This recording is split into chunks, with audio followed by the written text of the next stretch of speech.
On January 13, 2023, a routine shopping center in Lake Stevens became the starting point for a high-speed crime spree lasting just 25 minutes. Inside a raw stress-for-less parking lot, 30-year-old James Blancocotto assaulted a woman, threw her to the pavement, and carjacked her silver Toyota Sienna. Blancocotto sped south on State Route 9, hitting 3 other vehicles before he abandoned the van in the middle of the road and fled on foot into the surrounding neighborhood. Officers arriving on the scene were immediately forced into a foot pursuit, scrambling across private properties and through backyards to keep sight of the suspect. Between the initial assault and the high-speed hit-and-runs, Blancocotto's actions created an environment where a high-stakes encounter with police was highly likely. Officer Kerry Bernhard was one of the first to arrive. She exited her marked Ford Explorer to join the pursuit, but she left the engine running and the doors unlocked. While officers searched the neighborhood, Blancocotto doubled back to the driveway where Bernhard had parked. He swung the door open and climbed into the driver's seat of the police cruiser. Bernhard reached the car just as Blancocotto shifted it into gear. During the ensuing struggle, Bernhard fired a single round through the driver's side window. Blancocotto, who had no weapon, died at the scene. Early reports characterized the shooting as the necessary end to a violent spree. However, the scene itself offered a different perspective. An unarmed man shot at close range while trapped inside a locked police vehicle. Leaving a patrol car unsecured gave a fleeing suspect access to a multi-ton vehicle. That single tactical choice forced the close-quarters confrontation that shifted the focus of the investigation toward the officer's own actions.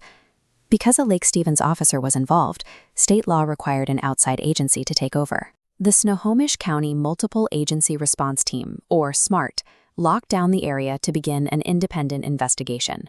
Take a look at this affidavit. 12 days after the shooting, SMART detectives filed a search warrant that explicitly sought evidence for the crime of murder in the second degree against Officer Bernhard. On page 9, investigators needed to map Blancocotto's movements to see if he actually manipulated the gear shift, helping determine if the officer's account matched physical evidence. Detectives seized Bernhard's weapons and requested her DNA to separate her profile from trace evidence.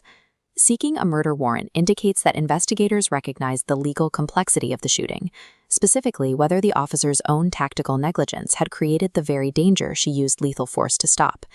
In early 2025, a county prosecutor declined to file criminal charges against Officer Bernhard.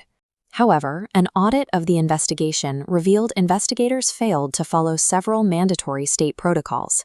The Washington State Auditor's Office reviewed the SMART investigation files and documented multiple instances where the team didn't meet transparency and independence requirements. State rules require witness officers be separated from the shooter to ensure uninfluenced statements. This timeline shows SMART failed to document any verifiable separation at the scene, meaning there is no proof officers didn't discuss the case before their statements. Without that documentation, the investigation lacks the procedural rigor required by law, making it difficult to confirm that the findings were reached independently.